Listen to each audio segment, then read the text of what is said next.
The whole thing of posture is it's individual. But the more aware of your body you become, the more you're then empowered to control your body in how you're exercising and moving your body and your environment. Your posture has a significant effect on your health.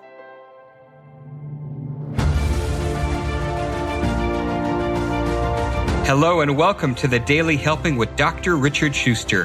Food for the brain, knowledge from the experts, tools to win at life. I'm your host, Dr. Richard. Whoever you are, wherever you're from, and whatever you do, this is the show that is going to help you become the best version of yourself. Each episode, you will hear from some of the most amazing, talented, and successful people on the planet who followed their passions and strive to help others. Join our movement to get 1 million people each day to commit acts of kindness for others. Together, we're going to make the world a better place. Are you ready? Because it's time for your Daily Helping.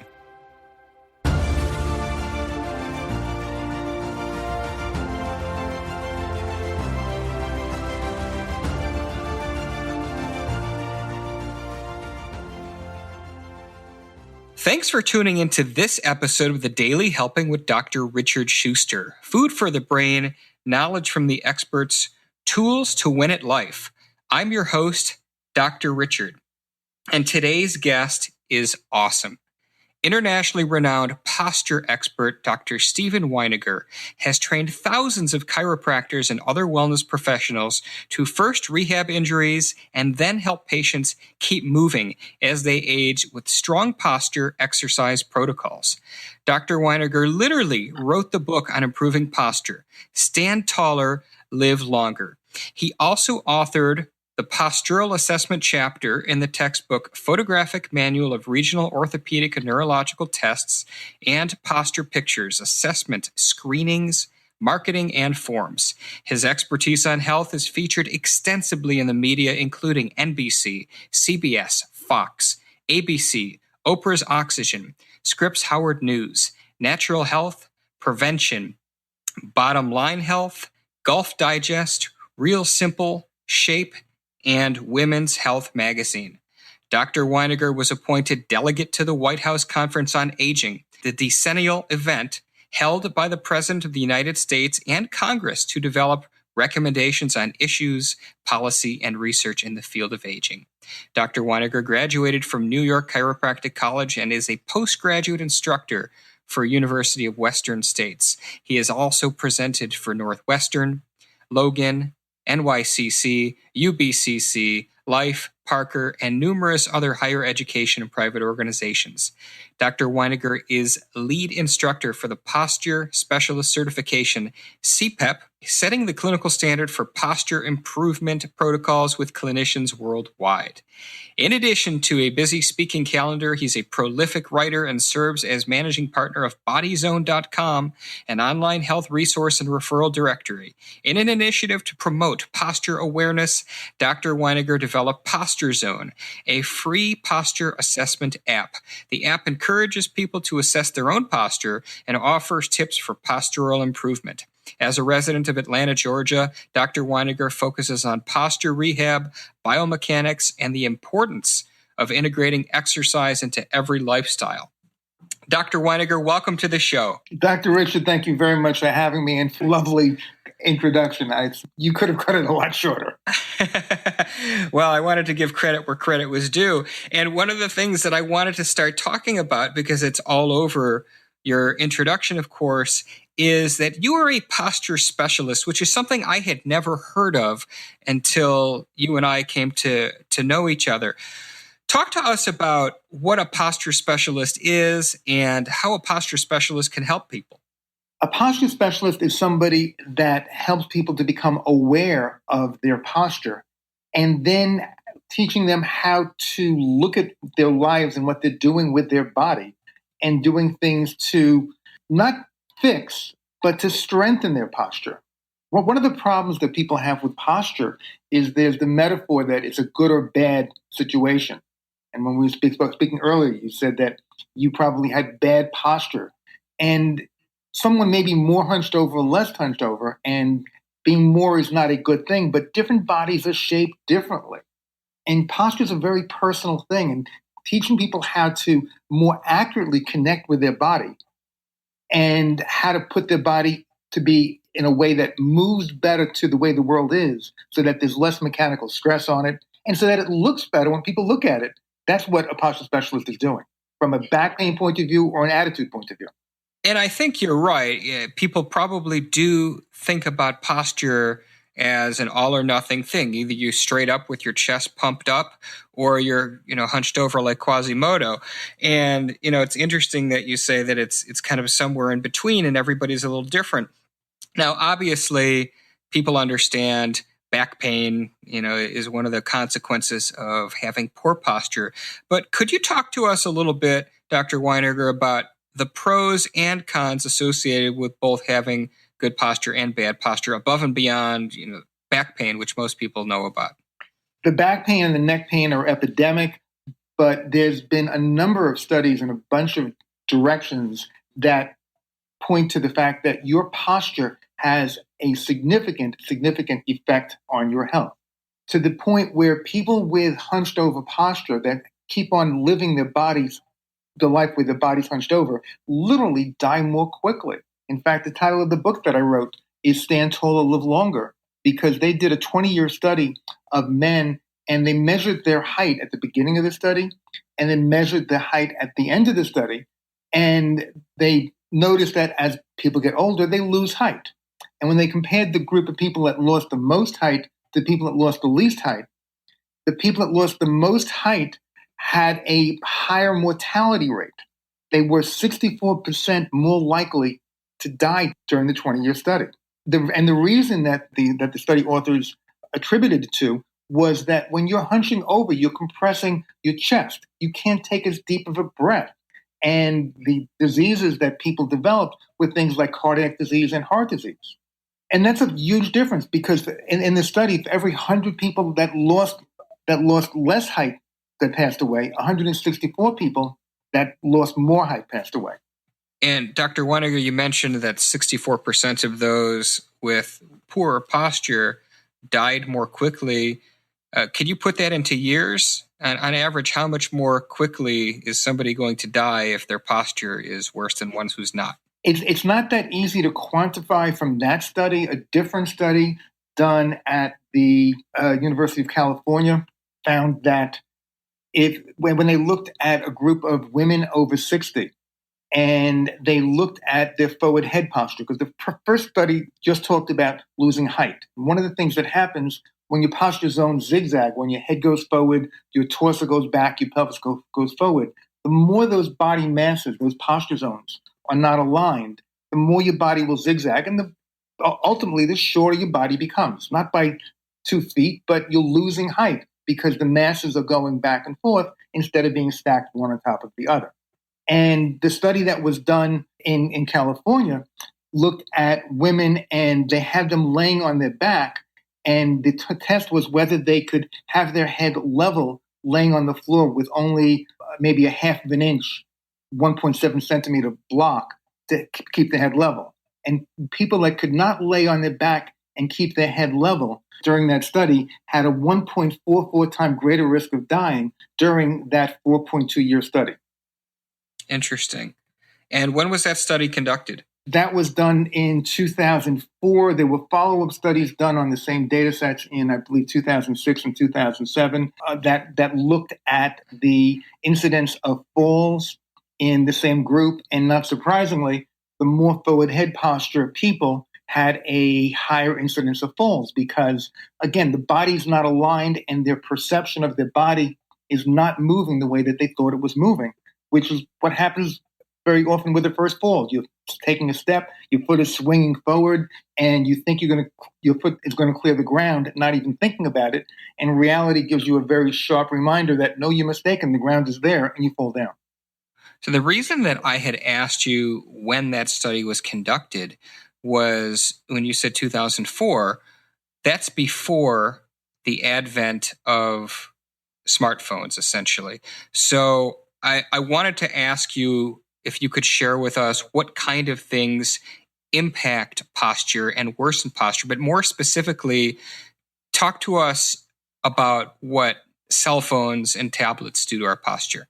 Oh, cell phones and tablets are doing a dramatic bad thing to people's posture. There was a study that was done at the University of Baylor that was, I believe, 2015, that found that the women were spending 10 hours a day on their phone. The men were only spending 8. And I think it was 60% of those people said that they felt like they were addicted to their devices, that they were agitated when they weren't inside or able to get to their phone. Now, these are kids, but these kids are going to become adults. And as it is right now, depending upon the study you look at, the average consumer is spending an hour and a half plus a day on the phone. And when you look at people talking on the phone, one of the things that people commonly do is hold the phone down and put their head down to the phone. And when we started this, one thing that you asked me was to give your listeners some advice for what can they do. And I'm not going to be a Luddite and say, stop using your phone, it's an evil thing, because we all do. That's the world we live in. The challenge is, what can you do intelligently in the world that we live in? And one thing from a postural point of view that is something that everybody should be doing, instead of putting your head down to your phone, lift your phone up to your head. So you're looking straight ahead instead of straight down. If you're going to do that, it makes sense to also do it in a way that you're stabilizing your torso. So basically first standing tall and then pulling your shoulders back and down, putting your elbows into your side, and then lifting your hands up so that the phone's in front of your face. I'm trying this as we're talking here. So this is like a multi-step process, and people are listening to this and probably saying, my goodness, this sounds like it's kind of a lot of work, but it also sounds like changing the way we're viewing our cell phones is really critical.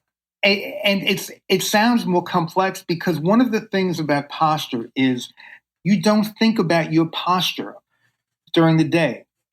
And I've lectured to groups of people where I've walked out in front of 1,500 people and said, I'm here to talk about your posture. And you look out in the room and every single person suddenly is sitting up straighter in their chair.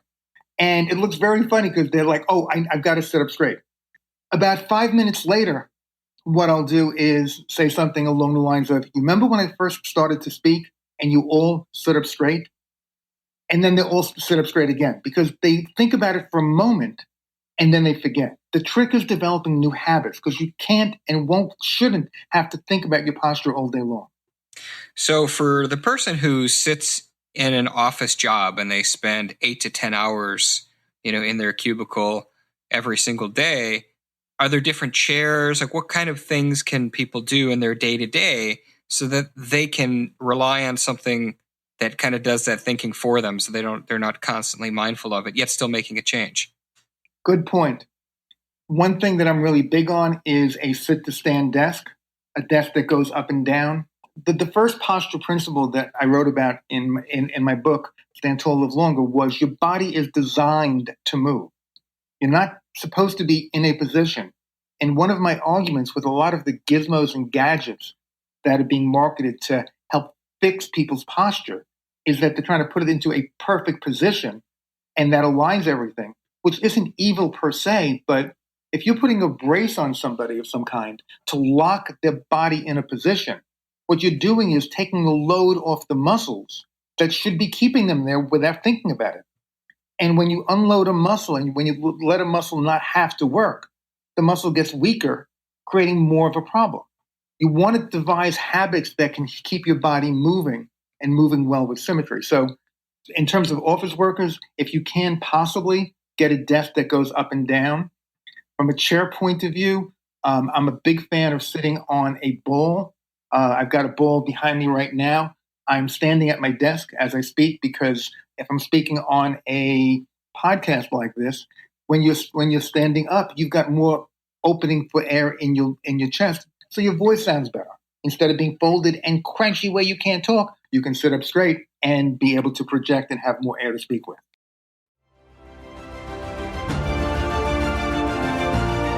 Hey guys, Dr. Richard here. For the past 7 years, I've been privileged to bring you incredible guests who are changing the world and can help you become the best version of yourself.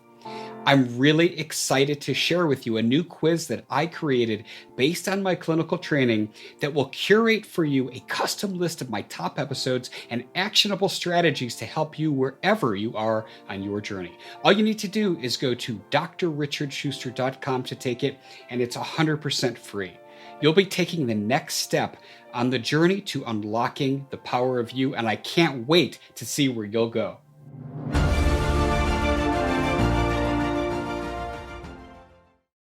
And just for a point of clarification, you mentioned a sit-stand desk. So are you saying that for somebody who's spending 8 hours, are we using a desk where we're standing for that 8 hours, or part of the time we're sitting, or part of the time we're standing? Part of the time you're sitting, part of the time you're standing, part of the time, if you can, walk away from the desk. If you have to make a phone call, get a headset and go for a walk back and forth down the hallway if you can, talking on the phone, if that makes sense for your business. Some people, I understand, have jobs where they need to be planted, but even that, taking frequent breaks, not long breaks, but what we call a posture break, to get up and move a little bit. And ideally, if you're going to do that, move in a way to unfold your posture, doing a mini posture exercise during a 30-second or 1-minute break to get up and move around. Okay. And then I've just got all these things I'm thinking about as you're telling me this.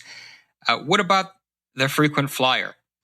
I am one of those people, and my suggestion is when you can get an aisle seat so you can get up and down without bugging the people that are on the other side of it. I've got a flight. I'm speaking in Australia later on this year, and I'm dreading that flight for that reason. But getting what I do when I fly is exactly what I'm saying here right now. I'll get up frequently, and I'll go for a walk. I'll go back to the bathroom and then turn back around, not even to go, but just because I want to get up and move. As I'm walking, sometimes I'll do some lunges as I'm walking down, and sometimes people will look at you funny. I'll grant you that. I will stop, and if I can get in the back, do some squats. Like, in yoga, one of the strong posture exercises that we teach is similar to doing the chair, which the yoga pose where you're standing tall and then just bending your knees and trying to keep your torso upright. You want to keep your body moving. One of the problems with airplanes is that the seats are getting smaller and smaller and the flights are getting more and more crowded. And it is a problem. Definitely good advice. Yeah, that's going to be a long flight for you when you're heading down to Australia for sure. I wanted to switch gears a little bit and not directly revisit something, but we talked a little bit about technology and cell phones and how much time people are spending on there. But you've actually developed an app that can help assess people's posture. Tell us about that. The Posture Zone app is a free app that lets people have somebody take a picture of them and see where their body is in space. One of the goals is not trying to promote perfect posture, because if your body isn't perfect, your posture isn't going to be perfect. Your posture is what you're doing when you're not thinking about it to balance your body. And you're balancing essentially 4 posture zones: your head over your torso over your pelvis, and your pelvis over where you're standing with your lower extremities.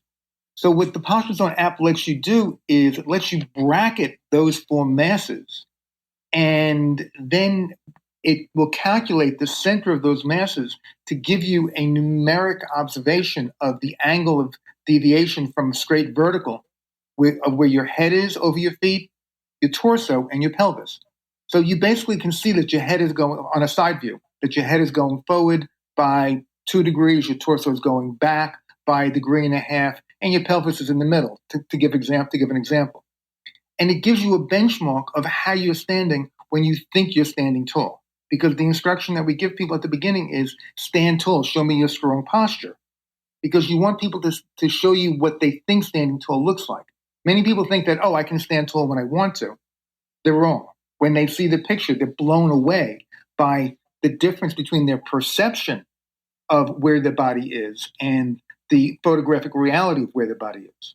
And that's basically the point, is having that as a benchmark. And one thing that we recommend is that people take an annual posture picture as a benchmark to know how the posture looks. So one uses your app and then goes and gets this benchmark. What do they do with it then? Last month was May, and May is Posture Month.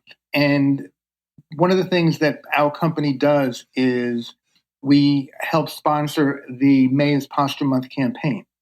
And the campaign is what's called ACE. ACE stands for Awareness, Control, and Environment. And awareness is taking a posture picture. The next step is control. Taking control of your body and your life, your habits and your actions. We teach postural exercises to teach people how to strengthen, how they're balancing and aligning and moving their body. Taking control of your environment by getting a sit-to-stand desk or by getting a good mattress or a good pillow. But taking a look at your body, because when you have a benchmark of seeing what it looks like and then seeing what you're doing with your time, if I'm looking at a picture and my head is way forward of my torso, then when I'm on my cell phone texting with my head bent down, it gives me a benchmark of, oh, right, I need to get my head on top of my torso instead of bent forward. And postural exercises is something that we highly recommend from a rehab point of view, and that's what we teach doctors, chiropractors, therapists, and trainers, that if they're working with back pain people, to always start with their posture, because if your posture is weak, everything else is going to be adaptive for that weak posture. I see. Well, that makes a lot of sense, to be sure. And I suspect that you mentioned these posture exercises inside of your book, but I was wondering if you would be able to take some time and talk to us about your book. Stand Tall, Live Longer, the subtitle is an anti-aging strategy, because the studies are showing more and more that people that stand tall, their bodies move better, they look better, they feel better, and they literally do live longer. From an attitude point of view, there was a number of studies that have been done by Amy Cuddy and Yapney at Harvard looking at stress and empowerment with posture. And their TED Talk video is one of the most popular ones on TED Talk. They talk about when they measured people's salivary hormones, people that were in a flex forward, folded over posture, they had more stress hormones in the saliva and less testosterone. And the people that were holding the posture differently, after just a few minutes, there was a positive change in the reduction of stress hormones and an increase in the testosterone. People that were holding their body in a more assertive, confident way. The connection between mind and body is not just a psychological, fluffy one. It's very, very metabolic. And when you hold your body differently, you can get more oxygen. Your digestive system works better. You can breathe better. And language says the same thing. If you have a level head, you're looking at the world in a certain way because you're centered. You're describing both behavior as well as the physics of someone's posture. It's so interesting, Dr. Weiniger, that you mentioned that, and there have been an increasing number of studies that have come out in recent years regarding that mind-body connection. They're now finding, for example, that one's gut bacteria can directly relate to hormones and neurotransmitters going on in the brain and one's mood state. And that's something that 10 years ago nobody would have ever thought. So I want to listen to that TED Talk. There was an article literally in yesterday's Wall Street Journal that was something that I was not familiar with. People that are coming back from Iraq that have had post-traumatic stress syndrome, that are having all these emotional problems, and they're going through different therapies and they're not getting help. And a controversial therapy that's helping them is an injection in the neck into what's called the stellate ganglion that is making some of the neck muscles relax. And when you think about it, if you're afraid, if someone's dropping bombs or shooting at you, you're going to be stressed. Your neck is going to tighten up like a drum. And if you're living like that, the muscles can become adaptive in those postures. Putting an injection into those muscles is making literally what guys are driving home after the injection, and suddenly they're looking at the world differently. That's really wild. And no doubt, again, what this TED Talk was talking about was right on point in terms of that connection. I am interested, though, you mentioned that, the subtitle of the book talks about anti-aging strategies, and I know that you had the honor of being heavily involved in the White House Conference of Aging. I wondered if you could talk to us about that and not only your experience, but, what is this initiative in terms of anti-aging that the government is trying to put forth? Well, this was. I wish I could say that it was more current. It was a 2005 conference, and it had been occurring every 10 years since the 60s, and it was basically a polling of America of different people that were involved with aging in all different directions. It was a really amazing experience. In 2015, with everything with the changing in the healthcare system, there was less interest in talking to the public about it, and it was just I was on a mailing list, but it disappeared. There was no attention to it, and I think it's a good idea once a decade to talk to the people on the street instead of just the people in the administrations about what can be done with healthcare. And there was a lot of great insight that I took away from it, but I wish I could tell you that it had an enduring impact. I think some of the impact got lost in some of the changes that have been going on with the healthcare system because of the aging boomers. Because there is a huge problem going on, and all the different gyrations in healthcare comes back to the fact that the aging boomers are bubbling out demographic population. As people get older, they consume more healthcare. There's less people behind us, and any way you slice it, there's going to be people getting less care than they want, especially in a time when there's a whole bunch of cool new tech coming out that you can live longer and have a good life for another decade, but it's going to cost $100,000 a year. You're going to say, fine, let them pay for it. I want that. And you're running up against the problem of there's not enough dollars in the kitty to do everything that everybody wants all the time. So knowing that, that essentially for the first time in decades, this initiative is not moving forward, what is your organization doing to promote that and push that message forward? Well, what I said earlier, posture month. I think ultimately people are going to become more reliant on their own resources for day-to-day health issues. I'm not saying it's what I want. I'm saying it's part of an inevitable global trend that your insurance is going to be paying less than it used to. Your deductibles will be more. Your doctor's going to want to see you less. And if you don't like it, you can pay more and do something about it, but you're going to pay for it. And I think that the trend is going to be more and more towards people getting involved in their own health and taking care of their health in ways that they can, that are smart. If someone's having a heart attack, yeah, you need to be in a hospital and you want the best specialist. But then after that, you need to be taking seriously you need to exercise and eat right. And the behaviors of stronger, what we call life habits, of being aware of your habits and choosing habits intentionally in a way that, hey, this is what, if I'm 60 now, this is what me age 80 is going to want me age 60 to be doing now. And behaving in a way that is in our own personal long-term interest and having more responsibility is what the big trend is Stephen Weiniger's prediction. And that's why we're doing things like Posture Month to pull public awareness to the fact that posture is something that you can really do something about, and it has a big effect on your health.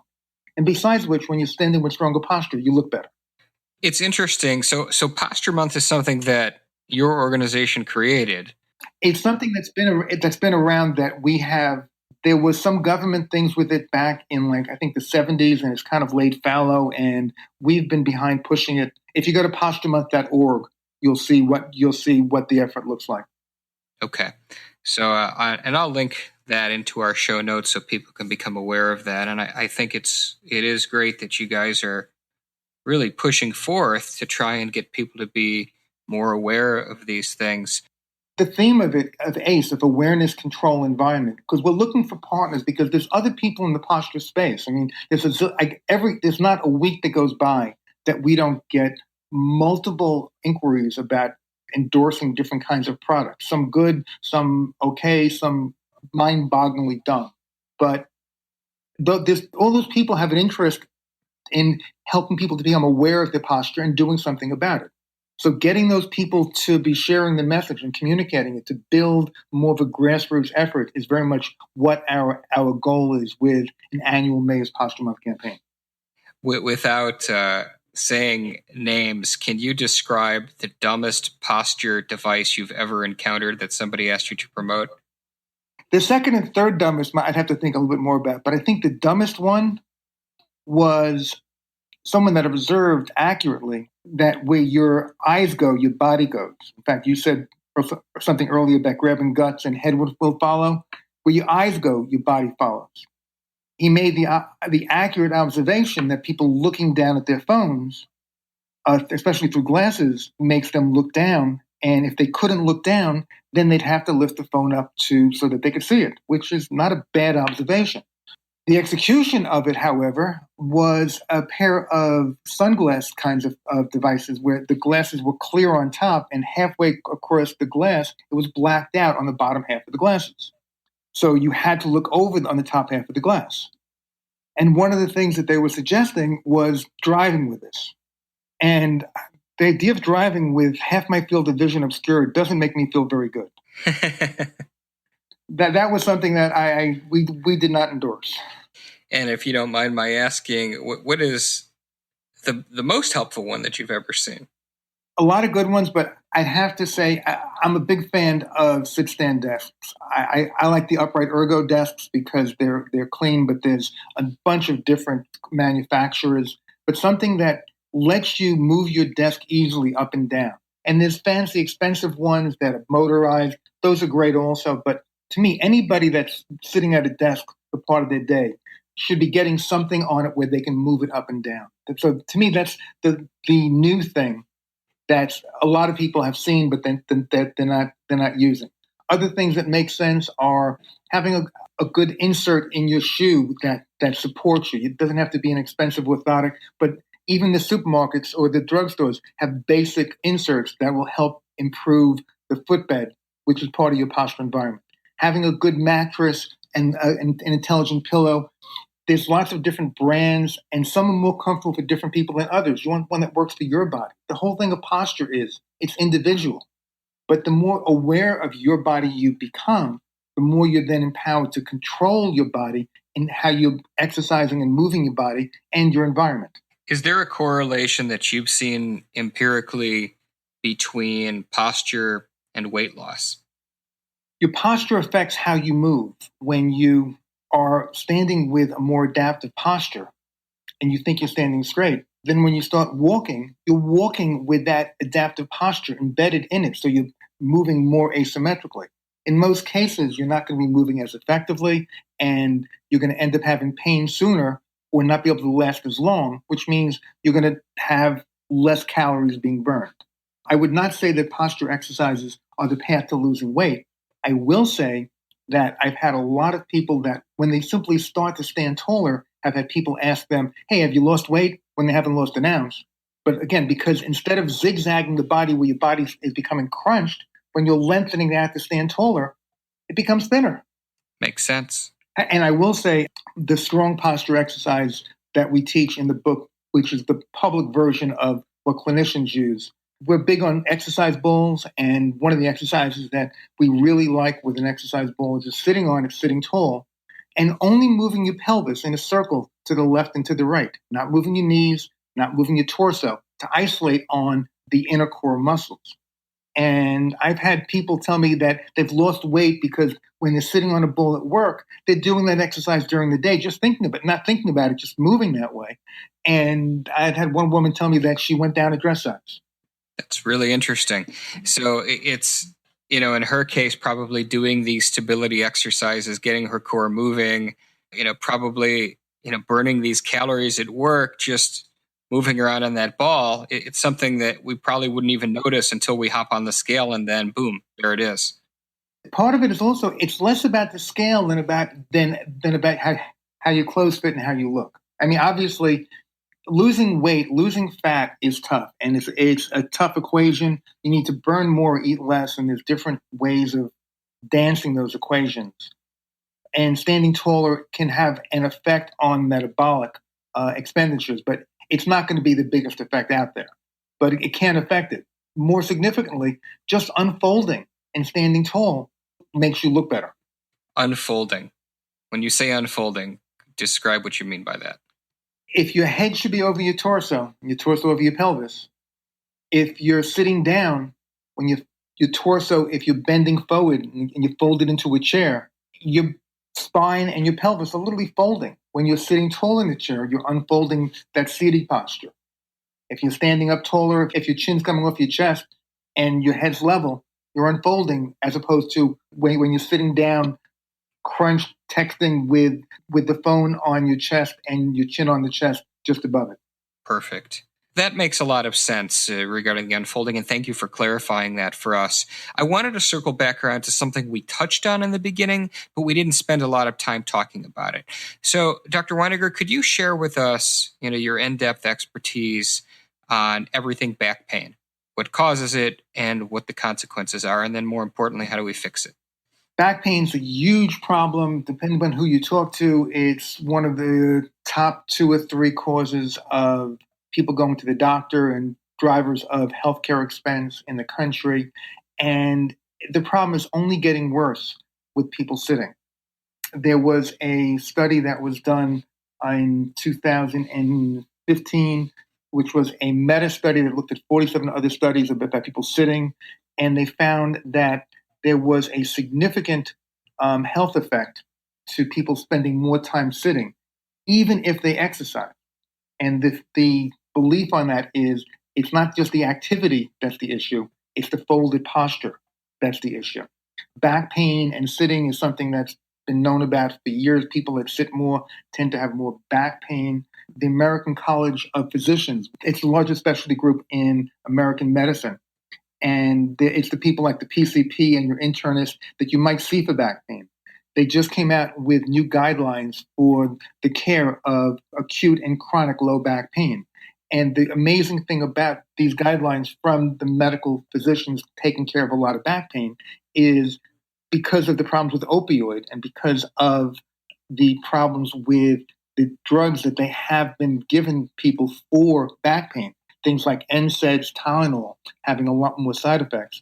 The recommendations now are against people taking drugs for most back pain and instead doing things like chiropractic, massage, motor control exercises, which is what the strong posture exercises are, and other things such as cognitive behavior therapy, which falls into the wheelhouse of a lot of psychotherapists such as yourself. Absolutely. And I wonder if you could spend a little bit of time as well talking about bodyzone.com and what our listeners could gain from going there. Bodyzone.com is a resource for posture and health information. There's also a directory on bodyzone.com, as well as in the Posture Zone app, to find a local posture specialist, a CPAP, Certified Posture Exercise Professional. And these are people that teach the strong posture exercises. There's CPAPs now in most of the states, and I think 24, 25 countries. So we're working hard at creating a larger footprint in the world of people helping people to stand taller. And the book is a way to begin that process for yourself if you don't have a clinical problem. If you're having back pain, you want to go to a posture specialist to begin with, because one question that you asked me when we spoke was how I got into what I'm doing now. I was a chiropractor for years, helping a lot of people with a lot of problems with the back pain. And I got great results. I helped a lot of people that were carried in be able to walk out and made a dramatic difference. But what happened was the problem kept on coming back a lot of times. And I observed that they kept on moving the same way. Their habits were the same way. Their posture was the same way. So that started the journey of how can you help people to change how they're holding themselves when they're not thinking about it. And it became an observation that they're weak in certain ways because of whatever issues they've had that they haven't addressed. And the body literally becomes adapted to that asymmetric motion pattern. Really interesting. Well, I don't think there's any question that what you're doing is of great service and very much in line with the spirit of what we're promoting here, that is helping others become the best versions of who they're meant to be. And that includes physical, emotional, and in their careers as well, of course.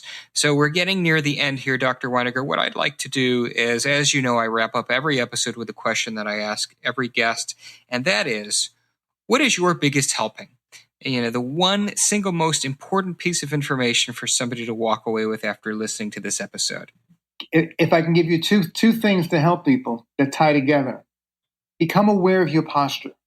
Look in the mirror or take a picture with the posture zone picture, but become aware of your posture and connect to what it feels like to stand tall.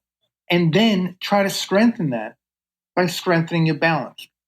The first posture exercise that we teach people is called stork. Standing tall, lift one leg up so your thigh is at 90 degrees to the ground. You'll find it's harder to stand tall on 1 foot than it was on 2 feet because you're putting more weight on one side.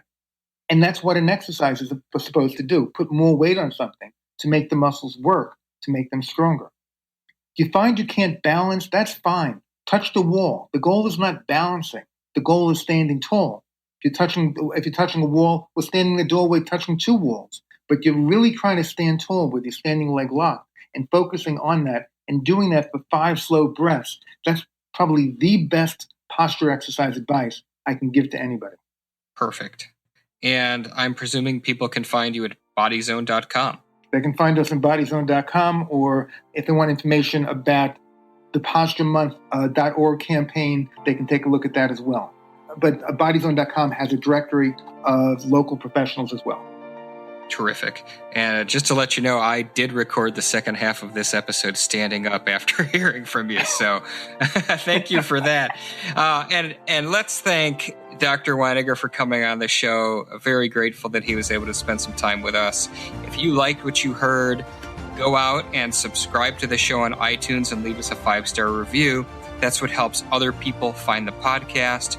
Everything that Dr. Weiniger spoke of will be put into the show notes for this episode at thedailyhelping.com, as well as in the Daily Helping app. So thanks again for listening. Now go out there and do something nice for someone else, even if you don't know them, and post it in your feeds using the hashtag MyDailyHelping, because the happiest people are those that help others.